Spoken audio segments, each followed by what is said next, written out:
Bugün size arzularımdan bahsedeceğim. Today, I'll tell you about my wishes. Bugün size arzularımdan bahsedeceğim. En büyük arzum her zaman sağlıklı olmak. My biggest wish is to be always healthy.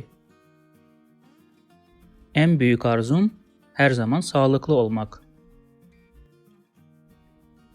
Çünkü hayatta en önemli şey sağlık. Because the most important thing in life is health. Çünkü hayatta en önemli şey sağlık. Sizce de öyle değil mi? Don't you agree?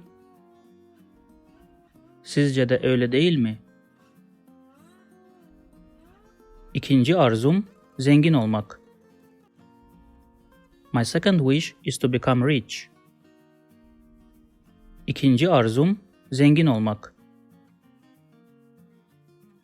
Zengin olursam hayırsever olacağım. If I become rich, I'll be a philanthropist. Zengin olursam hayırsever olacağım. Aç ve evsiz insanlara yardım etmek istiyorum. I want to help hungry and homeless people. Aç ve evsiz insanlara yardım etmek istiyorum. Öğrencilere burs vermek istiyorum. I want to give scholarship to students. Öğrencilere burs vermek istiyorum. Bunları yapmak beni mutlu ediyor. Doing this makes me happy. Bunları yapmak beni mutlu ediyor.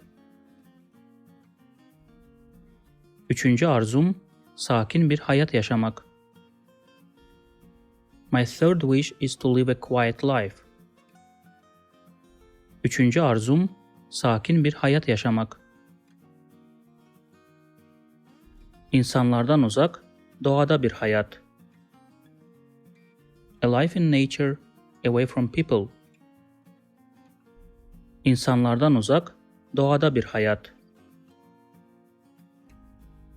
Ben gürültü sevmem. I don't like noise. Ben gürültü sevmem. Şehir hayatını sevmem. I don't like city life. Şehir hayatını sevmem. Şehir beni yoruyor. The city is exhausting me. Şehir beni yoruyor. Son arzum dünyada barış görmek. My last wish is to see peace in the world. Son arzum dünyada barış görmek. Savaşsız bir dünya görmek istiyorum. I want to see a world without wars. Savaşsız bir dünya görmek istiyorum. Acaba böyle bir şey mümkün mü? I wonder, is such a thing possible? Acaba böyle bir şey mümkün mü? Çok mu iyimserim? Am I too optimistic? Çok mu iyimserim? Sizin en büyük arzunuz ne? What is your biggest wish?